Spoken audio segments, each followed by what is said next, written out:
მოკლედ გარდაიცვალა ერთი პროფესორი, ფილოსოფიის პროფესორი და დარჩა ახალგაზრდა ქვრივი.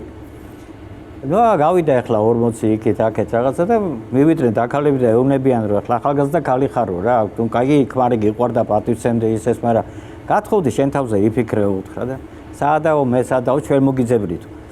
წავიდნენ და მოუძებნეს ერთი კაი გლეხის კაცი რა. და გააყოლეს ახლა ამას.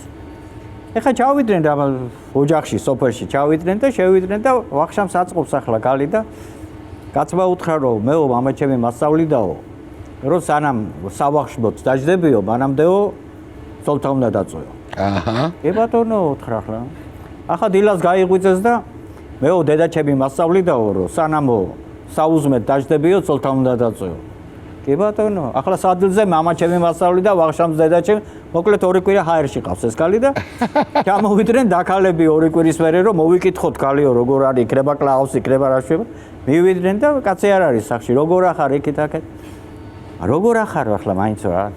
ბიჭო, რა გითხრათო ახლა ხო იცითო პროფესორის ცოლი ვიყავიო, ფილოსოფოსისო და მაღალი მატერიები და ეს არ არისო ესე განათლებულიო, მაგრამ მშობლები ყოლიაო. მაგარი. მშობლები მაგარი ყოლია.